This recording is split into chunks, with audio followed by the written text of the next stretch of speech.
the other races. It's not something which is mutually exclusive. Yeah, the kind of situation where if you go for the Malays means you have to be anti-Chinese or anti-Indian. Yeah, it doesn't have to work that way. And this is what is the position that PAS has taken, whereby holding on to the Islamic concept of justice, the Malays will be defended, the Chinese will be defended, the Indians will be defended. We are all in the nation together. For us to discriminate against the Chinese will be a loss to our nation. Yeah, because I think what we are seeing is a situation where many Malaysian Chinese and Malaysian Indians, yeah, after finding themselves sidelined by the system, yeah, have opted to go to Singapore, have opted to go to Australia. They've got scholarships from Singapore, they've got scholarships from the Australian government, yeah, and in the end we lose out, yeah, because of the brain drain. Yeah, so if we can guarantee justice for all, yeah, I think we will find that all three races can live in harmony without having to sacrifice any of the Malaysianness that we have in our nation, right? I really want to dwell on the same subject on your shadow cabinet thing, but since religion is always in the forefront so far, a couple of questions I really want to ask you about religion. Do you think personally in your lifetime, okay, that we can put religion in the back burner, where Malay can be born as Malay, a human being, instead of a Muslim, and I, as an atheist, can marry a Malay girl who's a Muslim, and I do not need to convert to the Muslim? Do you think it will happen in our lifetime? You must have a Malay girlfriend. I would love to marry a Malay girl. I'm not to be a Muslim. I think maybe we have, we see things differently on this aspect, yeah? Because from our point of view, or from my point of view, we believe that, I believe that being true to the religion for a Muslim is very important, yeah? And that is the way that it will achieve success in this world and also the hereafter. Yeah? For the kind of situation to develop as what you were suggesting, would require a paradigm shift, which is quite different, where people will say that probably religion is a very personal matter and it should never be given the kind of priority that people like me would want it to be given, right?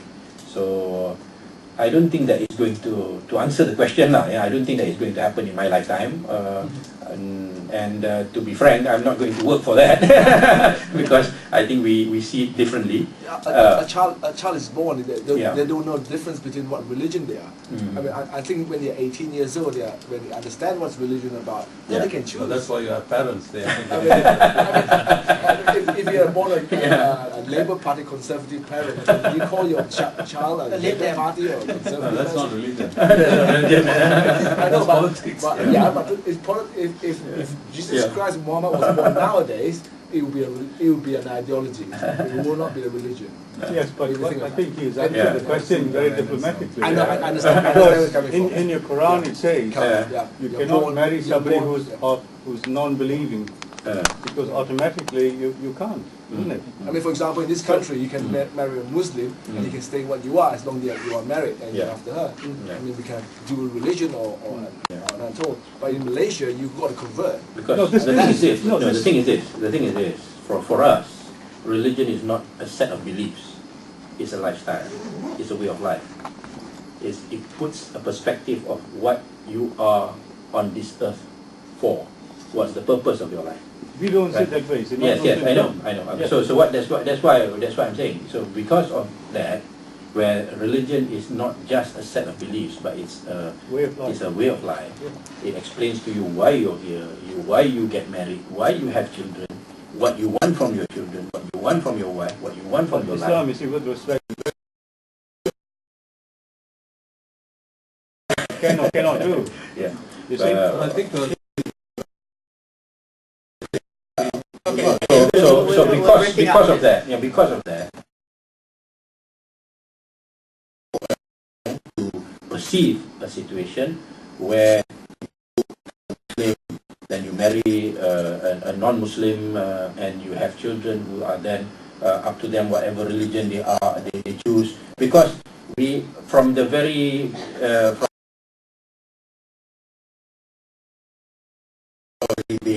we're being told by our religion,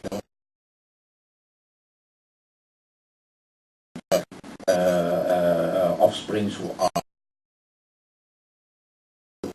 fearing. You want a wife who is loyal, who is God-fearing. Wife support, she gets a portion of it.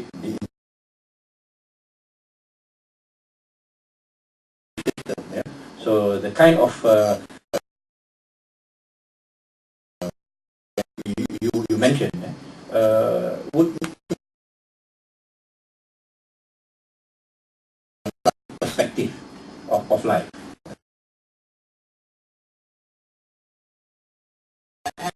Turkey, okay.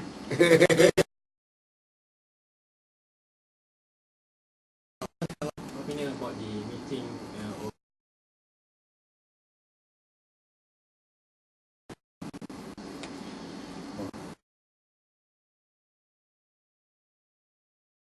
with Dr. Aziz.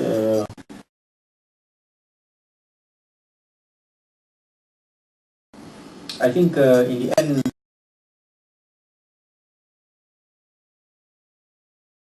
and except for it was an eye-opener for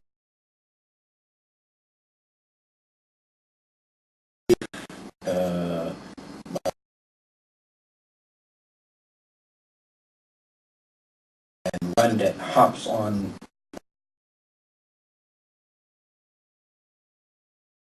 talks about good governance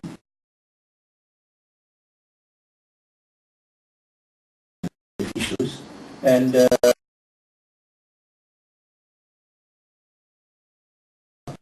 on a first-hand basis.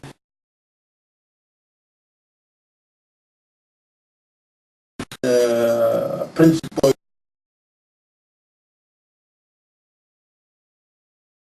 something which was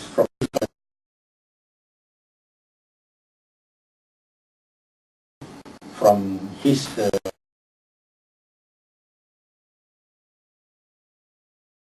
very clear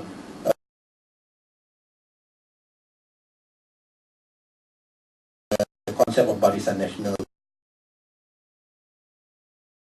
represented separately by different political parties who then form a coalition was something which was the image of Malaysian politics all the while.